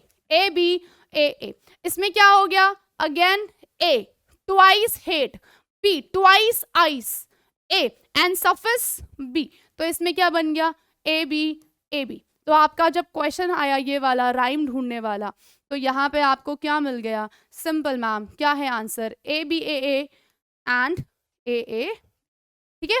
चले आगे चलते हैं। Last, some say the world will end in fire, some say in ice. From what I have tasted of desire, I hold with those who favor fire. यानी कि मैं उन लोगों के साथ सहमत हूँ जो कहते हैं कि ये दुनिया जो फायर में जलकर खत्म हो जाएगी, खराब हो जाएगी, क्योंकि फायर में है ही इतनी सारी क्वालिटीज, गुस्सा, नफरत, हेट्रेड, है ना, एक दूसरे को नीचा दिखाना. What can be the cause of worst destruction as per these lines? So क्या है? फायर भी, आइस भी. कुछ लोगों का मानना है फायर में खत्म हो जाएगा, कुछ लोगों का मानना है आग में. तो ये दोनों ही ऑप्शंस राइट है. आगे चलिए. According to the poet, fire refers to violent desire, passion, jealousy, all of this. Yes, so fire के हिसाब से एक दूसरे को मार काट का, घृणा करना, नफरत करना, एनवी रखना, जेलसी रखना, ठीक है. और पैशन, पैशन यानी कि किसी चीज को पाने की इतनी गंदी भूख हो कि आप किसी को भी कैसे भी डिफीट कर रहे हैं, चीटिंग कर कर, गलत चीजें अपना कर, गलत रास्ता देखकर. तो ऑल ऑफ द अबव हो जाएगा right answer. What does ice symbolise? Ice क्या सिंबलाइज करता है? लव, सिंपैथी, पैशन नहीं, इंडिफरेंस. इंडिफरेंस के साथ एक और चीज थी, वो था ग्रीड. अगर ऑप्शन में ग्रीड भी रहता है तो आप वो भी चूज कर सकते हो. What message does the poet wants to convey through this poem? Everything is transitory, life is unpredictable, death is inevitable. यानी कि हर चीज टाइम टू टाइम बदलती रहेगी, चेंज होती रहेगी. मौत तो निश्चित है, मौत ही सत्य है. डेथ इज सुप्रीम, सभी को एक दिन ये धरती छोड़कर चले जाना ही है. सो this is all about the thing. What is the rhyme scheme of the extract? अब जल्दी से यहाँ पे आ जाते हैं, ठीक है. क्या होगा?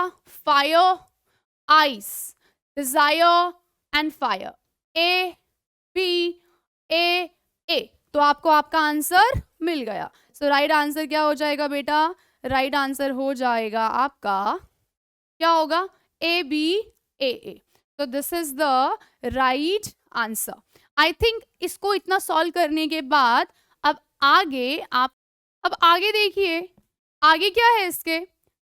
हमने एमसीक्यूज कर लिए, अब शॉर्ट आंसर टाइप क्वेश्चंस कर लेते हैं जल्दी से. Fire and ice was published in 1920. Briefly explain how the WWI might have influenced the theme of the poem. So the poem was published shortly after WWI and weigh up the probability of two different scenarios by the element of the poem's title. The speaker believed fire to be world ender. Ironically, he also adds the eyes presenting hate would also be great to bring the end of the world. यानी कि इस fighting में दो लोग थे, दोनों लड़ रहे हैं आपस में. एक को धन, नाम, शौहरत चाहिए, दूसरा बेचारा पिट रहा है क्योंकि उसको भी वो सेम चीजें चाहिए. तो एक जीतकर और एक लूज करके ये सारी चीजें पा रहा है. So basically fire and ice का यही कॉन्सेप्ट रखा हुआ था कि कुछ लोग पैसे की वजह से, नाम की वजह से इतना ज़्यादा चीज़ों को गलत कर लेते हैं कि जिसके बाद उनको बैक करने का कोई ऑप्शन नहीं रह जाता है. ठीक है, आई थिंक इतना क्लियर है बेटा आपको. चले आगे देखते हैं.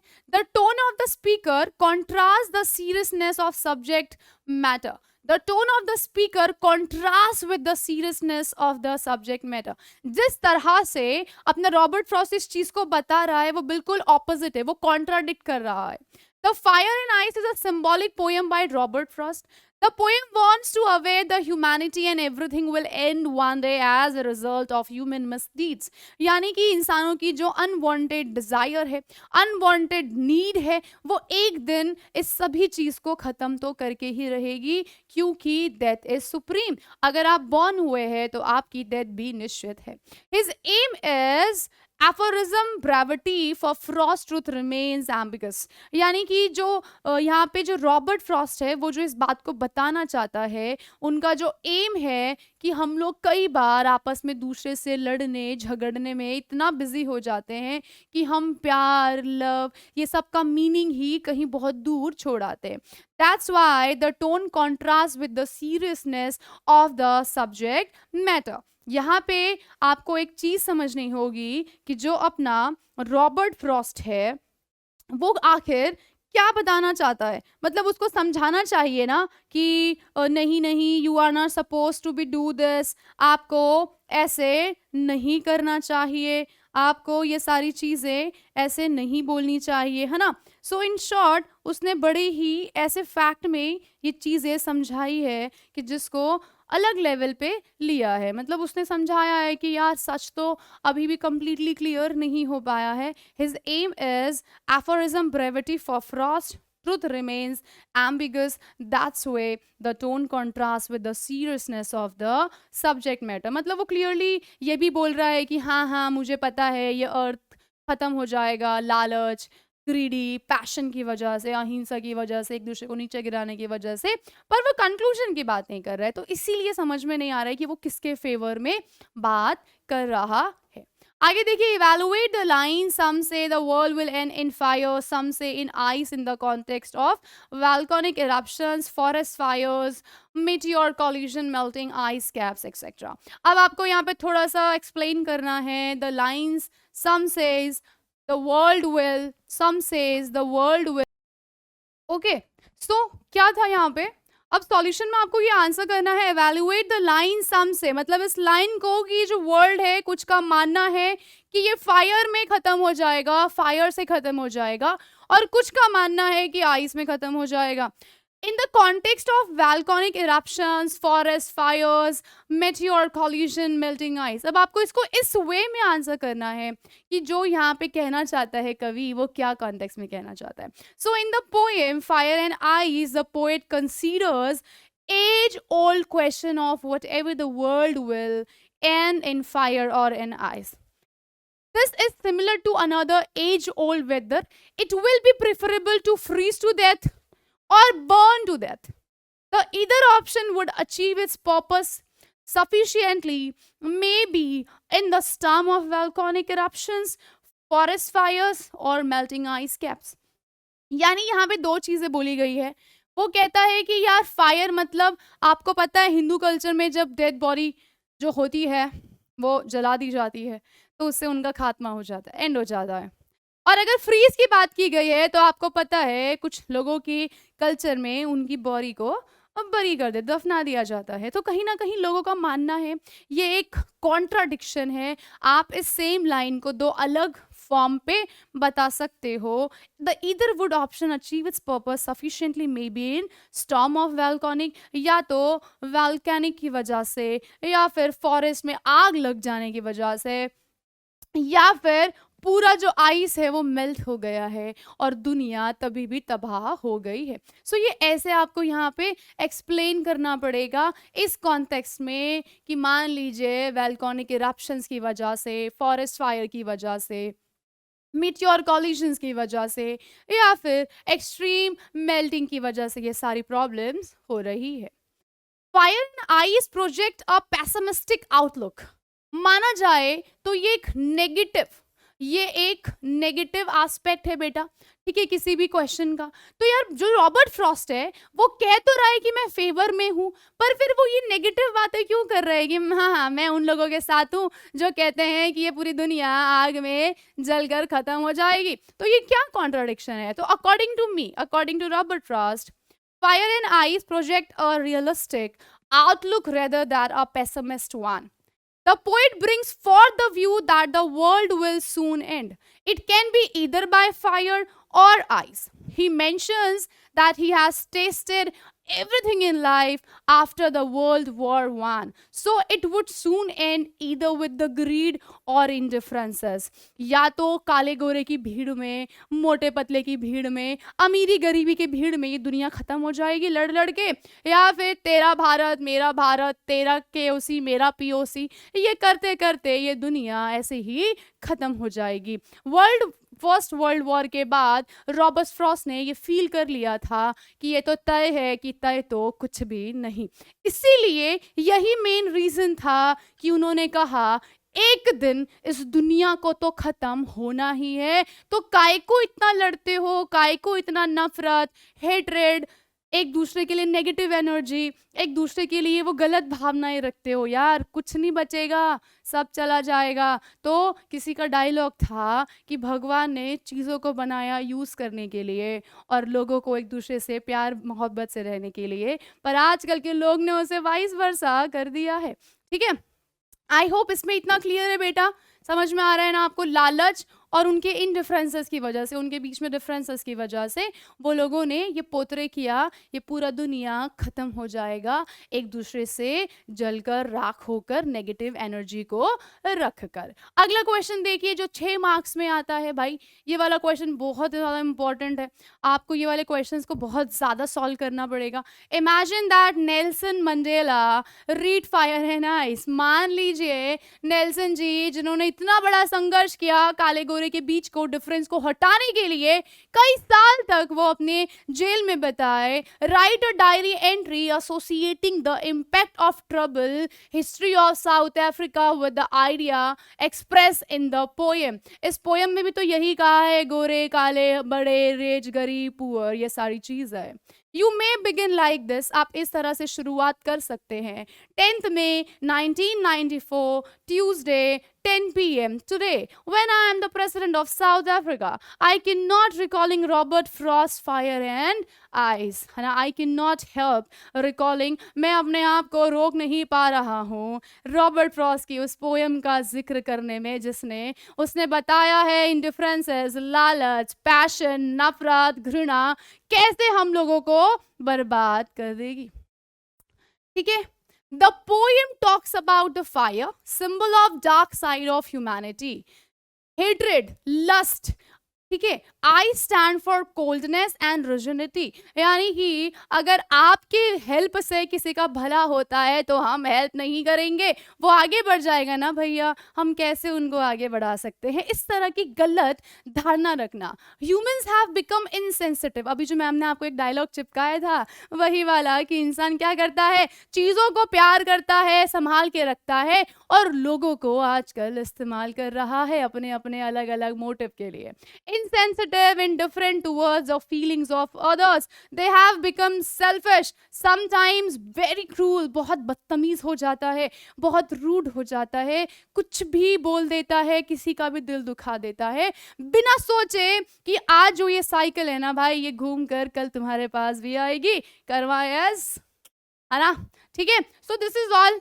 ठीक है बेटा, आगे चलिए देख लेते हैं। The day I read the poem fire and ice in one of my event, the reaction of the audience to it was spectacular, यानी कि सच से किसी को सच का आईना दिखाओ ना, उसको मिर्ची लगती है। Given to the history South Africa and its recent troubles, the poem actually reflects suffering of a black people. The Africans have been treated terribly by the ruling governments. तुम काले हो, तुम जॉब नहीं कर सकते, तुम काले हो, तुम बाहर नहीं आ सकते, तुम काले हो, तुम ब्लैक पीपल हो, you have no right to live, you have no right to survive, you have no right to glow, shine brighter like a sun। नहीं, तुमको ये राइट नहीं है, सिर्फ गोरे लोगों को ही पढ़ने का हक है, गोरे लोग ही जॉब करेंगे। सारी प्रताड़नाएं सही साउथ अफ्रीका के लोगों ने। इवन दो महात्मा गांधी जी की बात की जाए तो वो भी जब जा रहे थे बैरिस्टर की डिग्री हासिल करने साउथ अफ्रीका, उनको भी चलती ट्रेन से उतार दिया, वो भी एक बहुत बड़ा एग्जाम्पल है। It would take many years to recover from that profound hurt, उस दर्द से, उस बहुत तकलीफ से निकलने में अरसा लग गया। आज भी इंडियन सोसाइटी में तुम्हारी बहू तो बहुत काली है, तुम्हारी बहू तो बहुत बुरी दिखती है, ये सब मैटर करता है। तो यही सारा बात यहाँ पे किया गया है। The racial discrimination unleashed the reign of terror, oppression and brutality on us. We needed freedom from the white people, the other tyranny. Hope the efforts of my people will change the entire dynamic of Africa. और मेरे Nelson Mandela जी ने कहा इस decision से, इस लंबी लड़ाई से जिसमें उसने अपनी फैमिली, अपने क्लोज वन सबको खो दिया, पर हार नहीं मानी और फाइनली एक ब्लैक पीपल बना, ब्लैक पीपल का सरदार यानी कि द प्रेसिडेंट बने कौन, आपको पता ही है ना, Nelson Mandela. So this is all about the conversational things. आपको थोड़ा सा आपका माइंड यूज करना पड़ेगा और फिर काम हो जाएगा. ठीक है. What deep meaning does the poem fire and ice carry in it? ऐसी कौन सी भावनाएं हैं जो आपको ये चैप्टर पढ़ के समझ में आई? सिर्फ टू द पॉइंट बात करेंगे या फिर फिगरेटिव बात करेंगे, है ना. दो मीनिंग होते हैं, एक जो कवि कहना चाहता है और एक जो सामने लिखा हुआ है. The poet has compared fire to the dark side of humanity. इस पोएम में इंसानियत के बारे में बताया गया है कि आजकल इंसानों में इंसानियत नहीं रह गई है. उनमें एक दूसरे के लिए नफरत, अननेसेसरी अनएंडिंग ग्रीड रह गई है. According to the poet, lust is a greater evil. लालच, किसी चीज की अनएंडिंग रिक्वायरमेंट, लस्ट, है ना, ये बहुत गलत वर्ड है. डिजायर और lust is the cause of war. लालच की वजह से, किसी चीज को पाने की वो लालच, वो चाह की वजह से ही इतना सारा तबाह हो गया.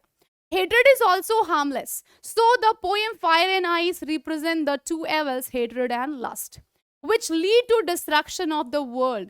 इंसान के इस लालचपने से, इस नफरत से इस वर्ल्ड का विनाश होना, डिस्ट्रक्शन मतलब विनाश होना बिल्कुल निश्चित है. According to the poet, fire stands for desire, greed and avarice. Avarice मतलब endless greed. ठीक है, ना खत्म होने वाला लालच. The more you try to satisfy them, जितना आप उनको सेटिस्फाई करोगे कि चलो यार फर्स्ट आ जाता हूँ, ठीक है, अरे रैंक भी तो चाहिए ऑल ओवर इंडिया, अरे अब पूरे दुनिया में तो अपना नाम चाहिए, लालच खत्म ही नहीं हो रहा है, बढ़ते जा रहा है. द मोर दे ग्रो, जितना आप उसे सेटिस्फाई करना चाहोगे वो उतना बढ़ता जाएगा. There is no end to it. They spread rapidly like fire and ruin your whole life. वो बहुत ही ज्यादा आग की तरह बढ़ता चला जाएगा, आग की तरह फैलता चला जाएगा और आपकी आधी जिंदगी उसको खत्म करने में ही निकल जाएगी. ये भी चाहिए, वो भी चाहिए, iPhone, Rolls Royce, BMW, helicopter, jet, ये वो अलाना फलाना ढिमकाना, ना जाने क्या क्या रिक्वायरमेंट खत्म ही नहीं होती एंड इसी से आपकी जिंदगी तबाह हो जाएगी. अक्सर आपको दूसरों की थाली में ज्यादा अच्छा खाना दिखता है और उसको पाने की चाह में जो आपकी थाली में है आप वो भी इंजॉय नहीं कर पाते. On the other hand, ice according to the poet stand for hatred, coldness, rigidity. One becomes insensitive, indifferent towards the feelings of others. और अपनी इस चाहत को पूरी करते करते दूसरों की भावनाओं को हम लोग तवज्जो देना बंद कर देते हैं. हम लोग हमसे मैं ये मैं वो, मैं ये मैं वो में आ जाते हैं, जो सबसे बड़ा रीजन बना है डिस्ट्रॉय का. ठीक है बेटा. सो ये यहाँ पे one becomes insensitive and indifferent towards the feelings of other. One becomes selfish, sometimes cruel also. The poet has used fire and ice as symbol not of natural disaster but of human ability to create disaster of its own due to their inner evil feeling. उनकी खुद की वो गलत भावनाएं, गलत धारणाएं, नफरत, मैं की हर्ट, मैं करूंगा, ये वो सो, ये सारी चीजें डिस्ट्रॉय कर देती है. The poet says that both fire and ice are growing with such a rapid speed that the world would soon perish either way in fire or ice. इसके बाद वो कहते हैं कि ये सारी चीजें डिस्ट्रॉय हो जाएंगी उन लोगों की ऐसी सोच से. ठीक है बेटा. सो this is all about, so just be happy and best wishes. ठीक है बेटा. इसी के साथ हमारा जो आज का MIQ सेशन था वो ओवर होता है। आई होप आपके जो भी मोस्ट इम्पॉर्टेंट क्वेश्चंस थे वो यहाँ पे कवर हुए, आपको मज़ा आया, और इसी तरीके से आप सबसे पहले इन क्वेश्चंस का खुद से आंसर फ्रेम करने का ट्राई कीजिएगा, और उसके बाद देखेंगे कि यूं चीज़ें ठीक हो जाएंगी। कुछ कर दिखाइए ऐसा कि दुनिया बोले मुझे तो यही बनना है। ओके, बाय बाय, फिर मिलेंगे नेक्स्ट लेक्चर में नेक्स्ट क्वेश्चंस के साथ। Till then take care, bye bye, tata. Okay, bye bye.